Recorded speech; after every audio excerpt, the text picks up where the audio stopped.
En la hora de la verdad, el invitado del día. Presenta Colsubsidio, con todo lo que te mereces.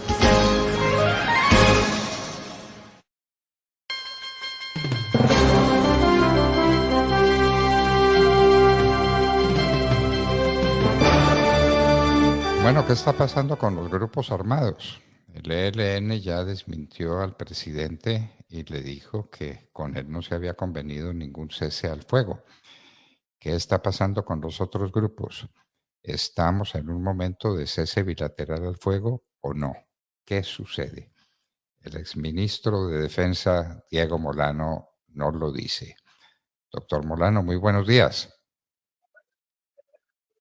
Doctor Fernando, muy buenos días. Un saludo especial para usted y por supuesto para toda la audiencia de la hora de la verdad y a sus compañeros en la mesa de trabajo. Muchísimas gracias, doctor Molano. ¿Qué sabe usted del cese bilateral al fuego? ¿Existe? ¿Hay realmente un cese bilateral?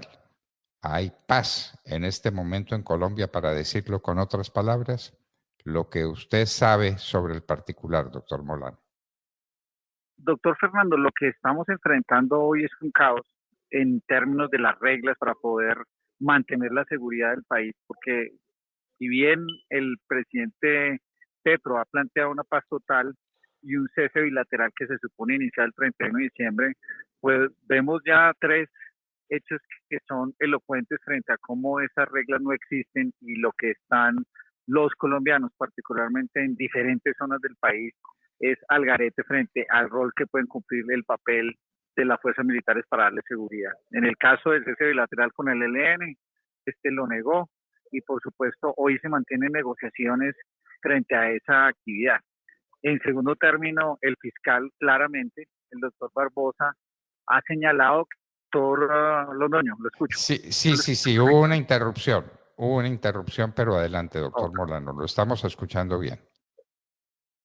Les decía que frente al ELN no hay cese bilateral acordado, se está discutiendo en México. Y en segundo término, pues frente a los otros grupos, particularmente los que son grupos criminales, como es el caso de las disidencias de la FARC de la Segunda Marquetalia, o como es el caso de este autoinventado, las autodefensas de la Sierra Nevada, pues tampoco se puede aplicar porque son grupos de narcotráfico y no hay ningún marco legal aprobado por el Congreso de la República que le permita al gobierno hacer un cese bilateral con ellos y mucho menos a las autoridades como la Fiscalía emitir o bajar las órdenes de captura frente a sus cabecillas. Eso quiere decir hoy que tenemos un proceso de paz que no tiene reglas ciertas y que con los grupos armados organizados como el ELN no ha avanzado en esa tarea, se está en discusión apenas en México. Pero lo más preocupante de eso es que han dejado a la fuerza pública, a los soldados y a la policía de Colombia sin un marco normativo para operar y la tienen amarrada, porque las señales del presidente son que hay cese bilateral, los soldados en una estación, como vimos, de policía en el caso de Balboa, Cauca, no actúan, la policía no actúa porque se supone que estamos en cese bilateral y son los ciudadanos despavoridos en los municipios como en Balboa o como están haciendo estas incursiones los guerrilleros de las disidencias en el caso de Policarpa, donde no hay protección a los ciudadanos. Y aquí la fuerza pública tiene que cumplir su misión constitucional de proteger la vida, la honra y los bienes de los ciudadanos, y el marco y las señales del gobierno no lo está permitiendo.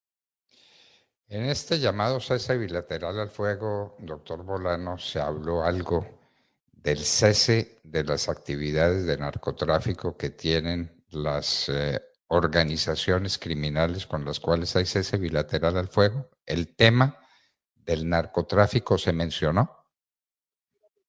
Es que precisamente, doctor Fernando, la gran preocupación que tenemos que tener los colombianos es que el gobierno del presidente Petro tiene que decir cuál es la agenda. Aquí se habla de un proceso de paz, pero no hay agenda conocida públicamente y esa agenda debe incluir temas esenciales que son los que afectan a los ciudadanos. Pareciera que se desconociera cuál es la realidad. Hoy la realidad de estos grupos armados organizados, los que supuestamente tienen orientación política, lo que está detrás es el narcotráfico y con los que quieren hacer la política de vencimiento, lo que está detrás es el narcotráfico. Y hoy no hay confrontaciones entre la fuerza pública y estos grupos armados organizados. Las confrontaciones y lo que está sucediendo es que se matan entre ellos por narcotráfico y por rutas, como vimos esa imagen dantesca de esta volqueta llena de cadáveres por una disputa entre las mismas disidencias de las FARC. O el asesinato de líderes sociales cuando se presentan presencia en rutas de narcotráfico entre ellos mismos y por vendetas entre ellos mismos.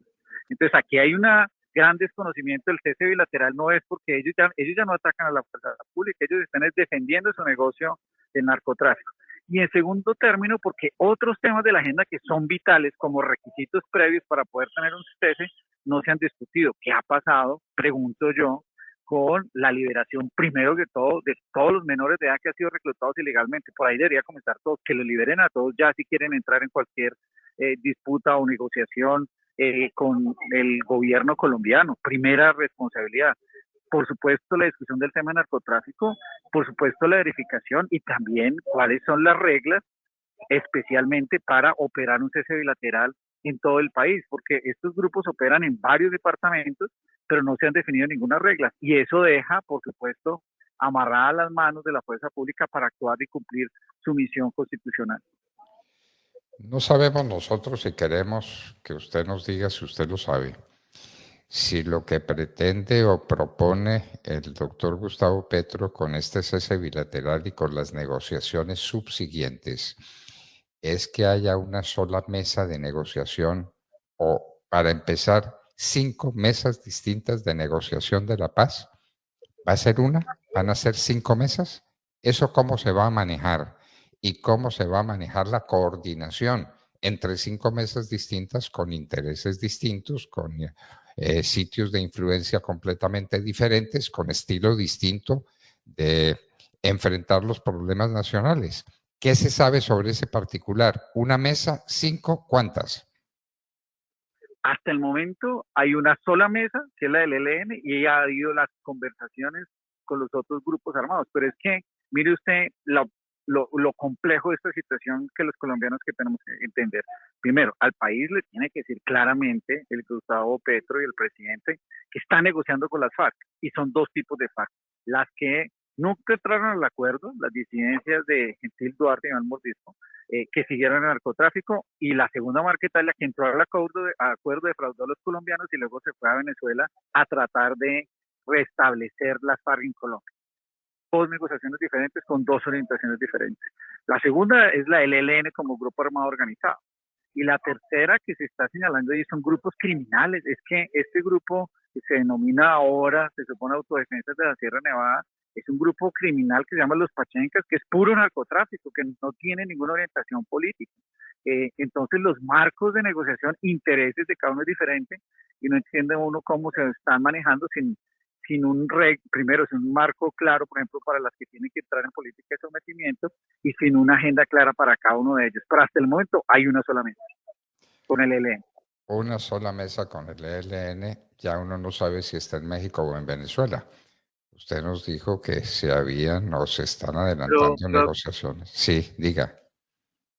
Doctor Fernando, están hablando hoy en México, pero todo se ha manejado desde Venezuela siempre, porque usted tiene, por supuesto, claridad que el ELN, después de que salieron de Colombia, estuvieron en Cuba, ha hecho no solo la negociación desde Venezuela, sino siguen con sus operaciones de narcotráfico con el apoyo del régimen de Maduro, porque huyeron de Colombia debido a la contundencia de las operaciones de las fuerzas militares, pero todo se ha manejado desde Venezuela. Todo se ha manejado desde Venezuela. Entonces, pues no hay claridad. Y uno dice, si van a hacer la paz con el clan del Golfo, de lo único de lo que tienen que hablar es del narcotráfico. Y el presidente Petro lo confirmó en Davos y lo confirmó su ministra, no quiere combatir el narcotráfico. Entonces, ¿están de acuerdo? ¿Para qué mesa de negociación? Totalmente, pero además con una gran preocupación, porque si todo lo miramos combinado, los efectos son nefastos, particularmente para la tranquilidad y la seguridad de nuestras ciudades. Se ha bajado la meta de erradicación manual. El narcotráfico no es el tema de preocupación en esas discusiones.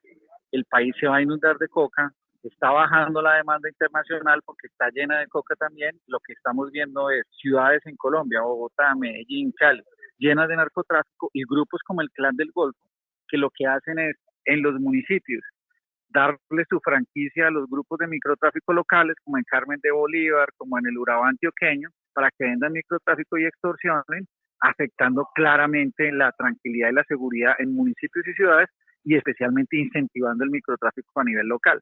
Eso, pues, por supuesto, erosiona las instituciones locales.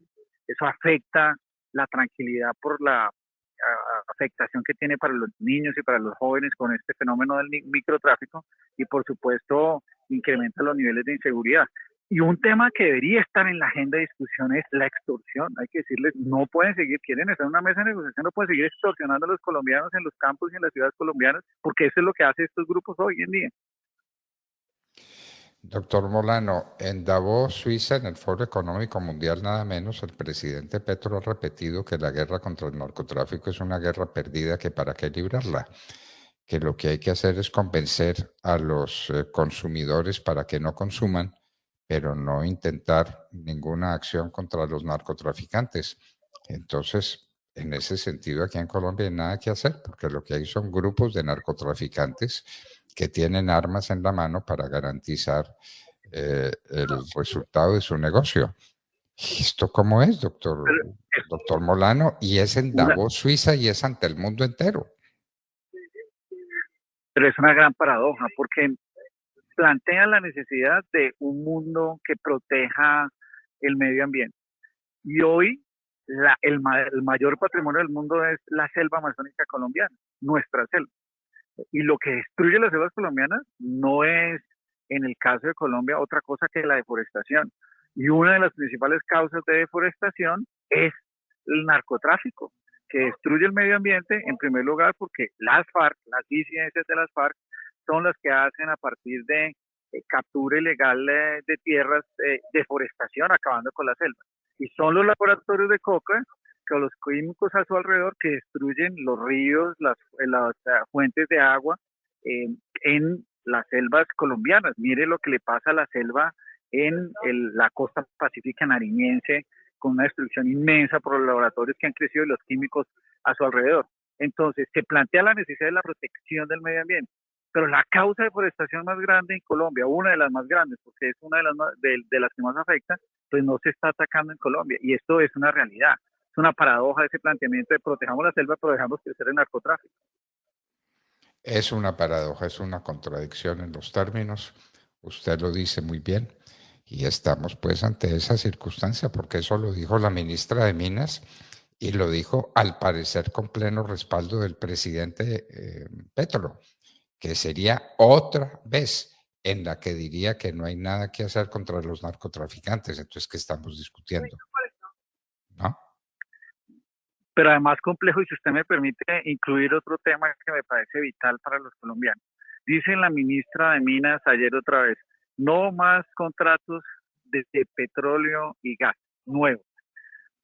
Eso, nuevamente, esa contradicción es muy compleja para las reglas del futuro y de la estabilidad de la economía y afectando de todo tipo de actuaciones. Claro que necesitamos una transición energética en el mundo, en el planeta y en Colombia, pero esa transición energética es ser responsable. Miren los efectos de esa decisión y ese anuncio de ayer nuevamente de la ministra. Le voy a poner un caso solo aquí para Bogotá. La primera línea del metro de Bogotá, fundamental para la movilidad y la tranquilidad de los bogotanos, y la segunda línea que dejó financiada también el presidente Duque, se financian con los ingresos de la nación en el largo plazo. ¿De dónde vienen esos ingresos? Hoy una gran proporción de las exportaciones de petróleo. ¿Qué va a pasar entonces con esa obra fundamental para los bogotanos? Si se hace una transición energética irresponsable. Y en la segunda línea en el largo plazo. ¿Y qué le va a pasar a Bogotá? Entonces ahí se afecta una realidad, el metro que necesitamos los bogotanos. Y la segunda realidad es que se va a disminuir la producción nacional de petróleo, afectando particularmente en el largo plazo las sobretasas a la gasolina. La sobretasa a la gasolina, ¿qué consecuencias tiene? Que las ciudades tipo Bogotá, Medellín, Cali, son las que financian las obras de infraestructura de movilidad, inclusive pagan el metro en Bogotá, el 30% del metro que paga el distrito, venden la sobretasa a la gasolina. Esas son las decisiones de este gobierno que uno no entiende, porque por un lado son muy idealistas y positivas, pero son realmente irresponsables ese tipo de decisiones. Todos queremos transición energética, el mundo lo necesita, pero que sea de una forma responsable. Doctor Diego Molano, exministro de Defensa, cuánto agradecemos su participación en la Hora de la Verdad y sus puntos de vista clarísimos sobre esta materia. Muchísimas gracias. Muchas gracias, doctor Fernando. Un saludo especial a todos. Diego Molano, exministro de Defensa, estaba con nosotros en la Hora de la Verdad. 6 de la mañana, 29 minutos.